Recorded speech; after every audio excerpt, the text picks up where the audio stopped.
Sa gabi pong ito ay kasama po natin ang ating mga hermano sa katauhan ni Engineer Ramiro C. De Leon, Engineer Arturo S. Juan, at Engineer Norberto D.L. Santos.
Karosa bilang isa, San Pedro.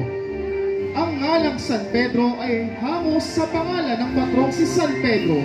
Sinasabing isang taong reliyoso na nooy naninirahan dito ang may alagang isang tandang na puti. Isang gabi, napanaginipan niya ang dumi ng kanyang alagang manok ay maaaring ipanggamot sa may mga karamdaman. Kinabukasan, ito ay kanyang sinubukan. Parang isang himala, naging mabisa sa pagpapagaling ng may mga sakit ang dumi ng kanyang manok. Mula noon, marami nang dumarayo at lumalapit sa kanya upang magpagamot. Nang magsarili ang baryo, nagpasya ang mga mamamayan na ipangalan nilang pook kay San Pedro. At sa gayoy, pinili nilang maging pintakasin ng patron ay si San Pedro. Ang kanilang patron ay si San Pedro na isa sa mga disipulo ng Panginoong Jesus. Kanilang ipinagdiriwang ang kanilang kapistahan tuwing 29 ng Hunyo at ang pistang pasalamat tuwing unang linggo ng Disyembre. Ang imahe ni San Pedro ay nasa pangangalaga ng sangguniang pastoral ng San Pedro, Bustos, Bulacan.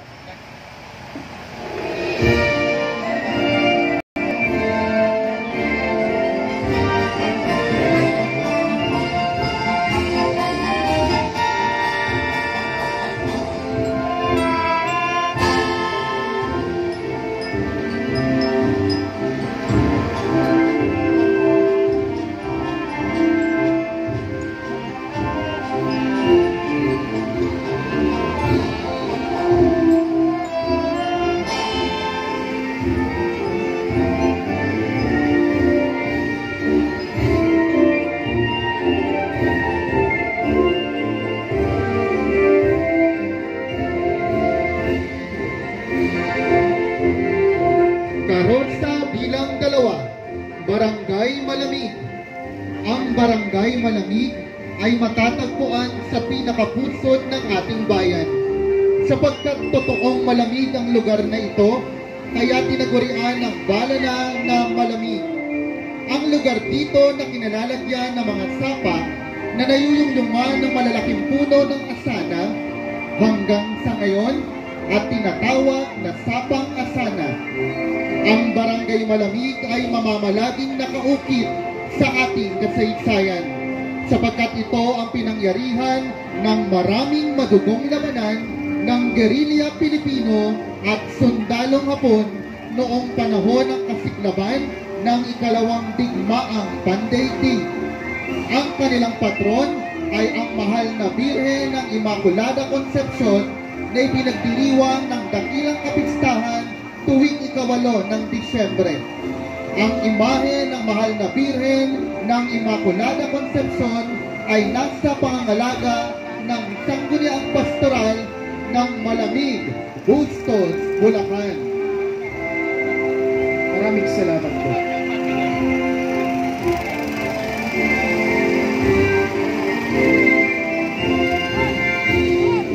Karosa bilang 3, Tanawan. Noong unang panahon, ang Barangay Timagan ay hindi pa nakikilalang isang baryo o barangay sapagkat ang lugar na ito ay dating bahagi lamang ng poblasyon at bunga menor. Tinawag na Barangay Tanawan ang pook na ito sa kadahilanan sa tuwing lalaki ang tubig sa ilog o babaha, sa kalagitnaan ng barangay na ito na dati tinatawag na Lambaki ay siyang binabagtasan ng tubig na nanggagaling sa ilog patungo sa kabukiran. Nakagawian na ng mga tao sa mataas na magkabilang dulo nito ususohin ang lugar na lubog sa tubig. Hindi nagtagal, ang pook na ito ay tinawag na Barangay Tanawan.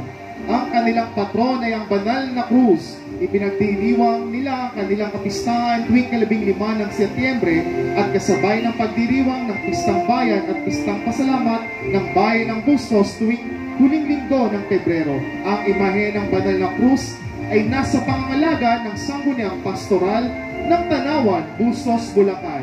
Maraming salamat po.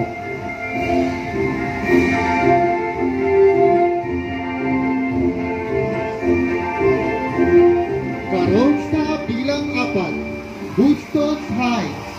Isa sa pinakabagong komunidad dito sa ating bayan na matatagpuan sa Barangay Bunga Menor. Dahil sa kasigasiga ng mga mamamayan dito ay nakapagtayo ng isang bisita at ito ay kanilang inihandog sa mahal na Birhen ng Guadalupe, kung saan ito ay naging kanlungan at takbuhan ng mga mananampalatayang Katoliko sa kanilang lugar. Ipinagdiriwang ang kanilang kapistahan tuwing 12 ng Disyembre. Ang imahe ng mahal na Birhen ng Guadalupe ay nasa pangangalaga ng sangguniang pastoral ng Bustos Heights. Maraming salamat po.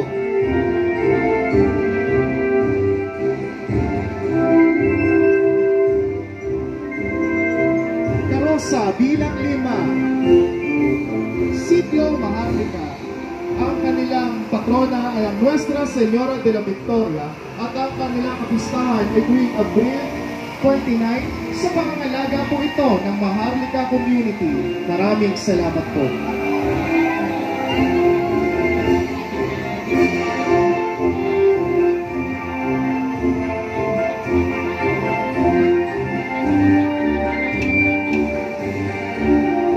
Mula sa Barangay Poblasyon, Sitio Liko, Nuestra Señora de Fatima. Ang kanilang kapistahan ay tuwing 2 linggo ng Mayo. Ito po ay nasa pangangalaga ng Liko Community. Maraming salamat po.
Poblasyon, Sitio Pitong Gata, Nuestra Señora del Puerto Socorro. Ang kanilang kapistahan tuwing huling linggo ng Mayo. Ito po ay nasa pangangalaga ng SPPC Barangay Poblasyon. Maraming salamat po.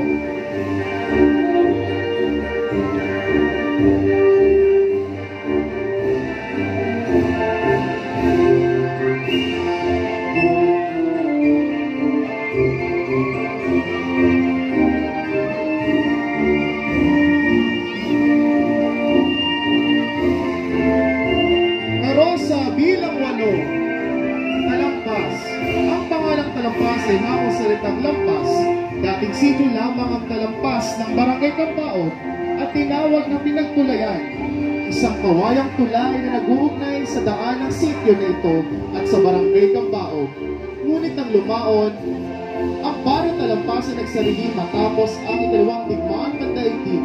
Hiniling ng mga mamamayan na iwalay ang kanilang pook sa Barangay Cambaog taong 1945. Ipinangalan itong talampas dahilan marahil sa mataas sa daan sa dikit na bumabagtas dito. Ang kanilang patron ay ang kagalang-galang at milagrosong patron ng Barangay Talampas, ang Santa Cruz. Ipinagdiriwang ang kanilang kapistahan tuwing 3 linggo ng Mayo na sabay ng paggunita sa kanilang barangay ng Santa Cruzan at kanilang pistang pasalamat tuwing 2 linggo ng Nobyembre. Ang imahe ng Santa Cruz ay nasa pangangalaga ng Sangguniang Pastoral ng Talampas, Bustos, Bulacan. Maraming salamat po.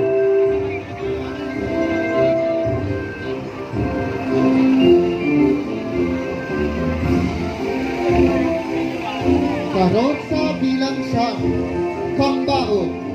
Ang Cambaog ay isa sa mga pinakamatandang barangay sa ating bayan. Ang pangalang Cambaog ay hango sa kasaysayan ng mag-asawang naninirahan sa pook na ito na hindi magkaanak at pinaniniwalaang mga baog. Sa hangaring magkaanak, sila ay namanata kay Santa Clara sa Obando. Hindi nagtagal at nagdalang tao ang babae at nanganak ng kambal. Dahil dito, ang lahat ay nagdiwang dahil sa himala na naganap sa mag-asawang baog na nagkaanak ng kambal. Bag ang pangunahing kabuhayan ng mga nakatira dito. Ang kanilang patron ay ang San Jose Manggagawa. Ang kanilang kapistahan ay tuwing 19 ng Marso, kapistahan ng kamatayan ni San Jose, at ang kanilang pasalamat ay tuwing unang linggo ng Disyembre. Ang imahe ni Jose Manggagawa ay nasa pangangalaga ng Sangguniang Pastoral ng Cambaog, Bustos, Bulacan. Maraming salamat po.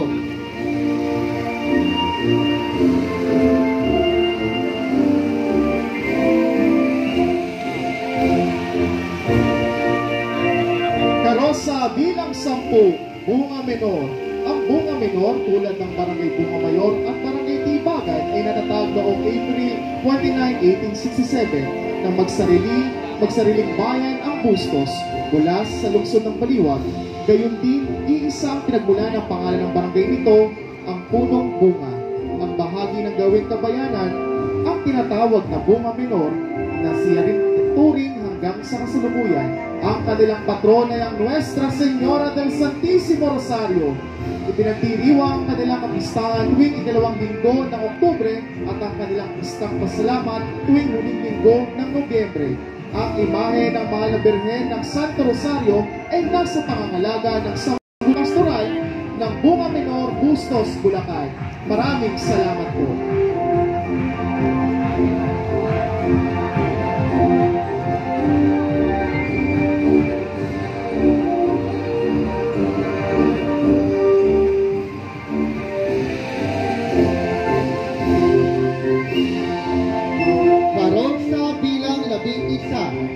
Bunga Mayor. Noong unang mga panahon, ang barangay na ito ay kasama ang Barangay Bunga Menor at Tibagan at tinaguri ang bunga dahilan sa pagiging bantog ng isang punong kahoy na tumutubo ng mataas at walang sanga na kung mamunga ay buwig-buwig. Ang kanilang patron ay ang Santa Monica at San Agustin. Ipinagdiriwang ang kanilang kapistahan tuwing unang linggo ng Mayo at ang kanilang tuwing huling linggo ng Nobyembre. Ang imahe ni Santa Monica at San Agustin ay nasa pangangalaga ng Sangguniang Pastoral ng Bunga Mayor, Bustos, Bulacan. Maraming salamat po.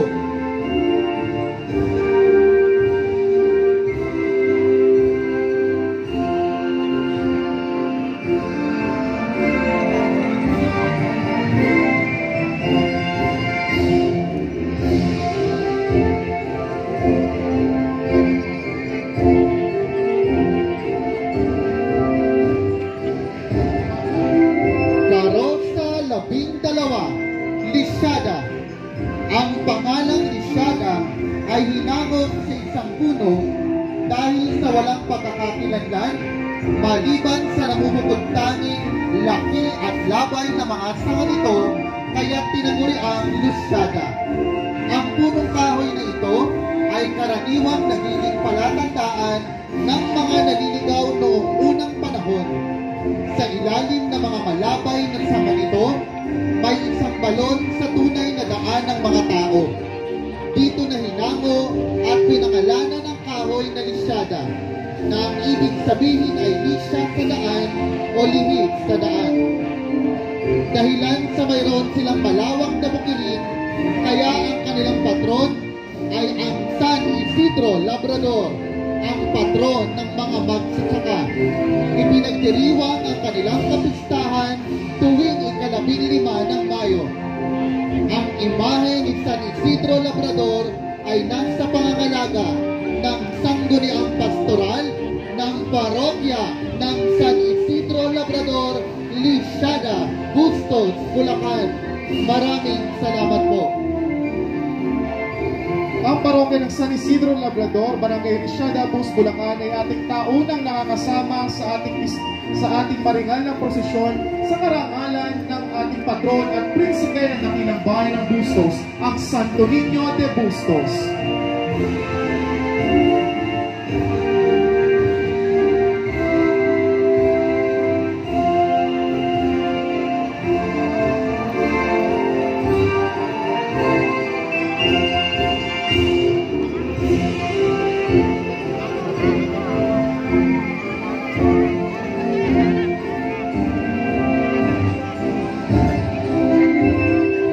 Sa bilang 13 poblasyon. Sa anumang bayan man sa bansa, ang poblasyon at itinuturing na tinatatampok sa lahat ng mga barangay. Bilang sentro ng lahat ng mga tampok ng gawain pangbayan, ang barangay na ito ang siyang kilala bilang ugat ng iba't ibang bagay na may kinalaman sa buong pamayanan. Ito din ang sentro ng lahat ng mga pagdiriwang ng pambayan gaya ng pistang bayan at pistang patron o anibersaryo ng bayan. Tulad ng nakagawian na sa barangay na ito, nakatirig ang munisipyo na kung saan ang mga selebrasyong pambayan ay naibibigay sa mga karaniwang mamamayan. Ang kanilang patron ay ang Santo Niño de Bustos, ang patron at prinsipe ng dakilang bayan ng Bustos. Ipinagdiriwang ang pistahan ng patron tuwing Enero at ipinagdiriwang ang pistang bayan, pistang pasalamat tuwing huling linggo ng Pebrero. Ang imahe ng Senyor Santo Niño na inilalabas tuwing pistang bayan ay nasa pangangalaga ng Pamilya Hilario. Maraming salamat po.